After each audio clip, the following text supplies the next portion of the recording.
So today's video can seem a little bit out of the blue, a little bit random, and it might be, but it's just one of those rabbit holes that we get into as tarot readers, as tarot lovers.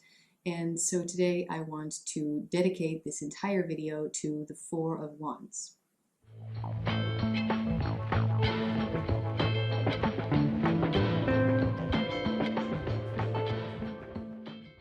Let's start with the Rider-Waite-Smith system. I don't have a Rider-Waite-Smith deck with me, but I will just put it in the screen.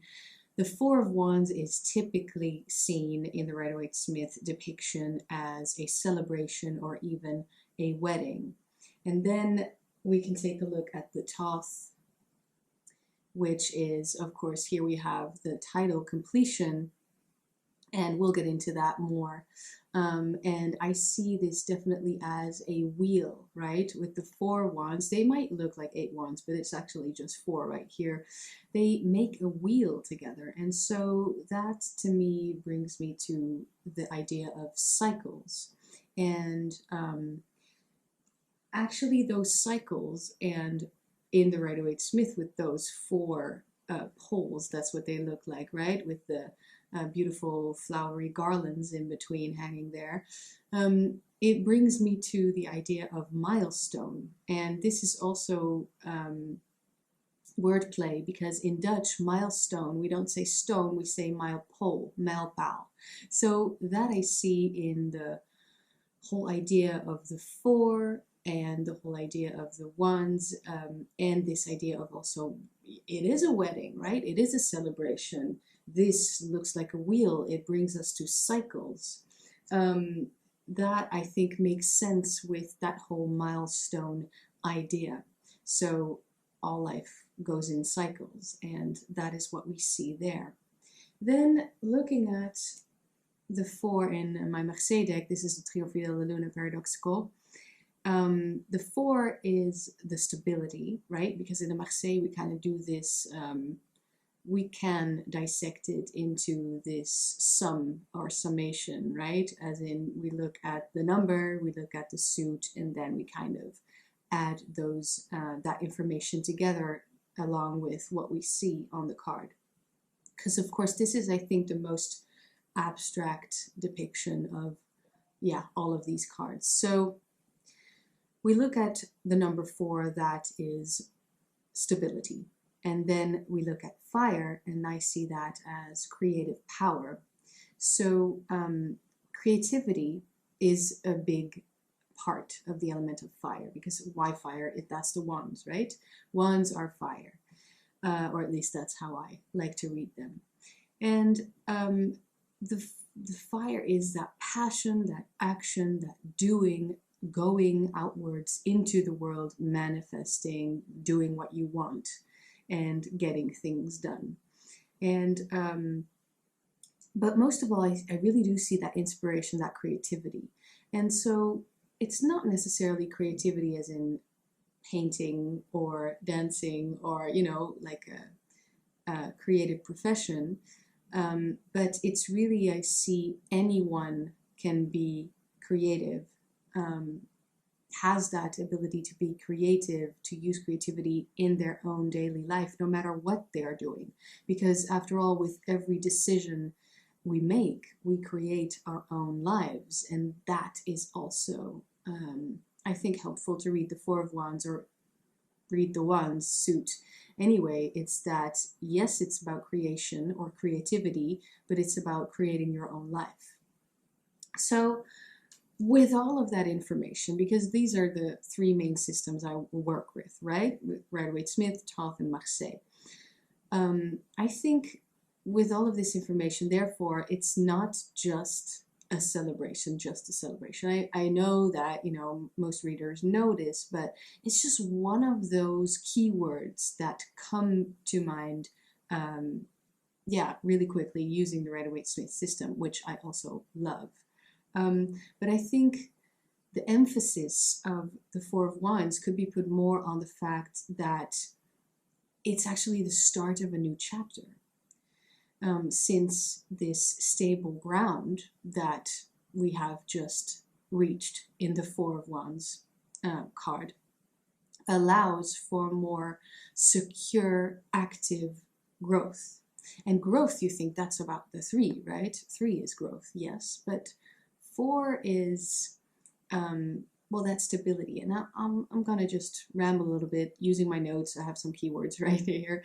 So I think, as I said, that stable ground that allows us to have more secure active growth. And I mean, we already went through the ace, which is the very first spark, or even before the first step. Then the 2 is the duality and coming together. The 3 is the growth, and 4 is the first, yeah, the first stability, the first stable number, from where we can actually move, I think take bigger steps for some reason. It's like, we already got the first, I guess, the introduction of the book. And then at the 4, I feel the story really starts happening. You know, characters come in, adventure starts, choices happen. So the lesson here is what you do with that newfound stability, what you, the fool, the hero, do with that newfound stability. Now, of course, there is also risk of stagnation in the 4, because it's supposedly so stable. Now, it says so in the limitation of the original work. I think I got that from Book T, and I will read a little excerpt from Book T later on. But stagnation, what does that really mean, right? So we're talking about, I really like that. It's just a limitation. But remember that limitation is required to take form, though, right? A very layered card, as they all are.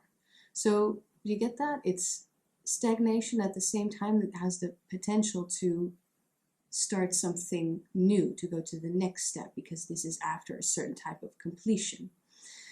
But at the other hand, we have to understand that this limitation, or the stagnation, well, can lead to stagnation. This limitation, I feel, has this very negative association, negative ring to it, whereas it's also just a necessary thing to get things done, to accomplish things.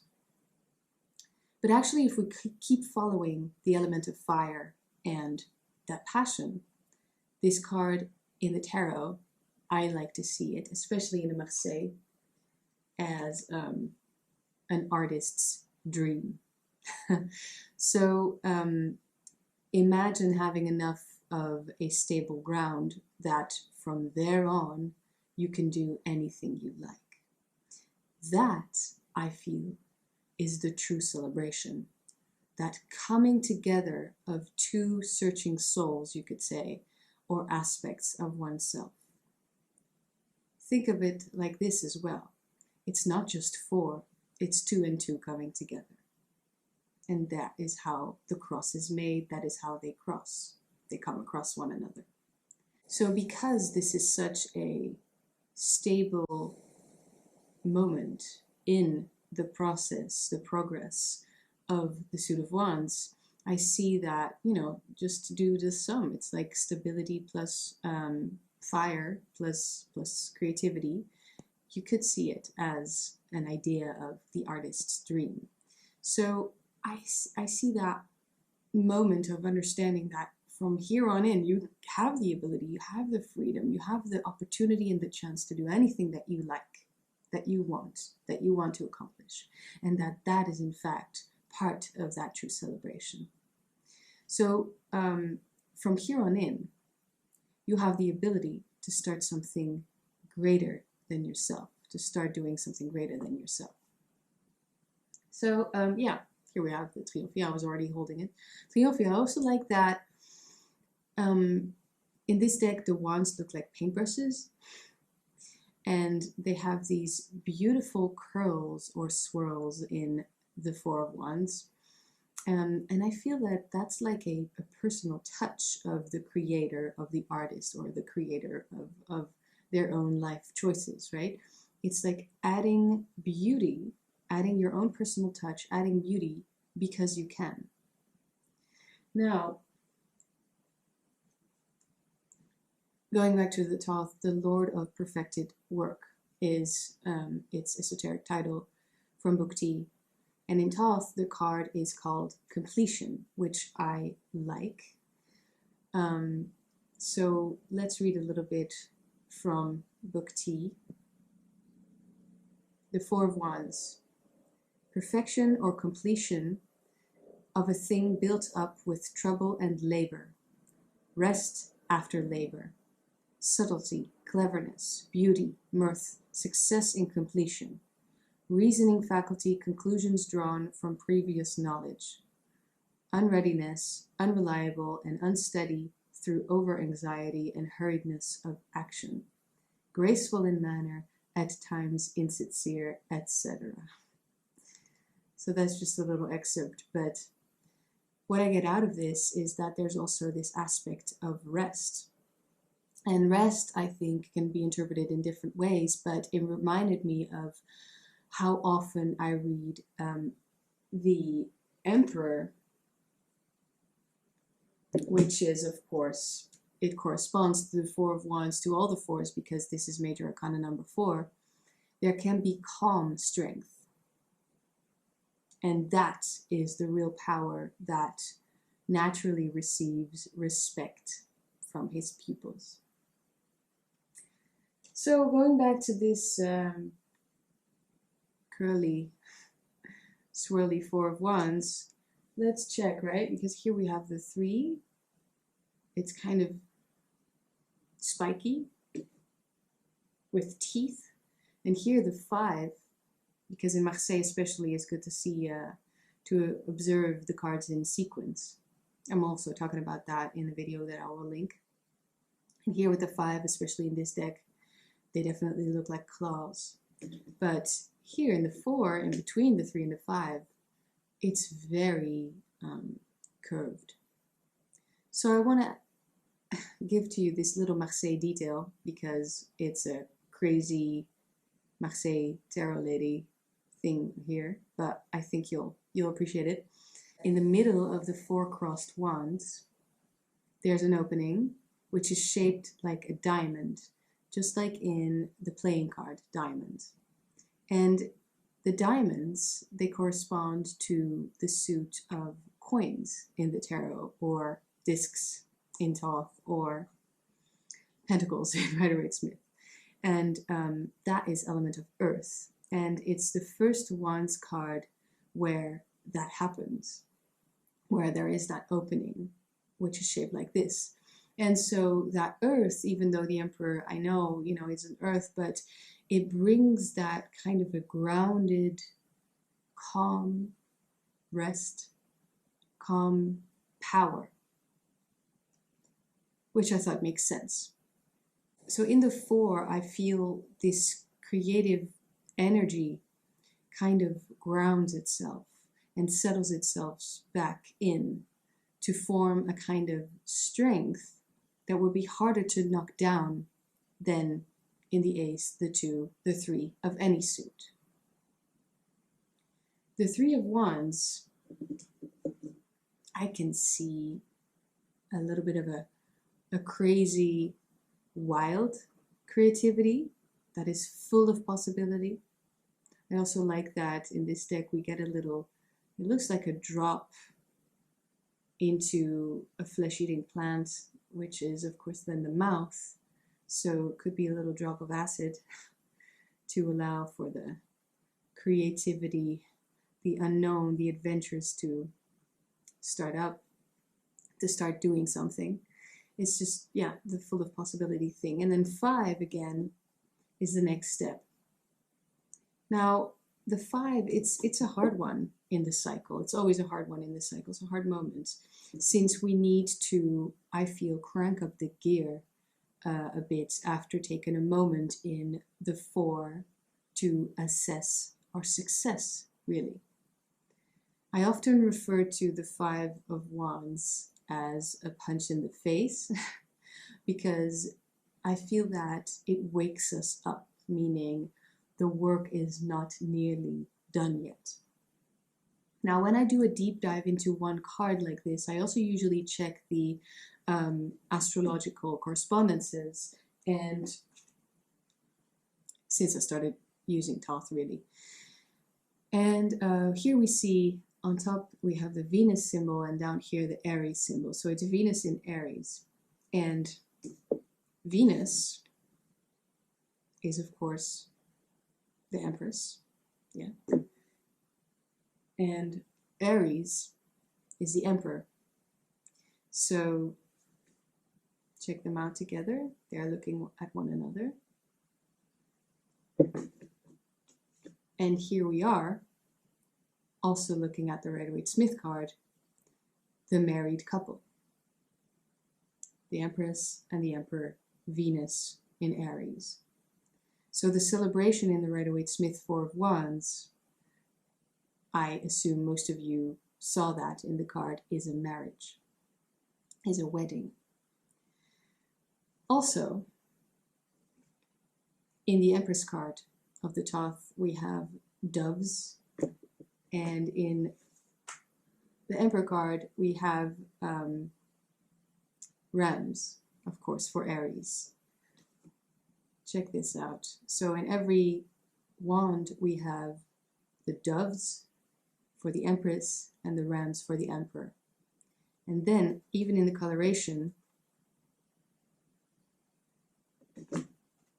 here, when they come together, we have green for the Empress and red for the Emperor, which accidentally, I know this is accidental, but still I love it, the wands in the in my Marseille deck also have these colors. It's like the Empress is giving it growth here in the green tip, where really all of these leaves, all of this foliage is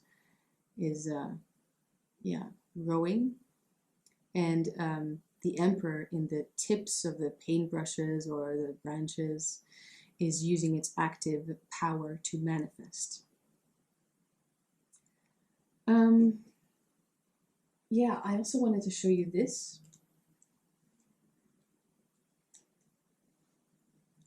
Because of course, the Marseille tarot deck, the Marseille tarot, was first. Now this is a modern Marseille, so a lot of liberties were taken, but still, you know, all of the tarot decks basically have symbolism from the Marseille deck, right? So it's not like it's anything new, but I really liked that in this Marseille, the Emperor is holding, well, has this red, I don't know, demon pet, because in this deck it's all demons and, yeah, creepy, but very fun and, I think, friendly demon friends. And then the Empress has something that's in her garden. I think it looks like a peacock, kind of. And they have similar colors, is where I was going with this. So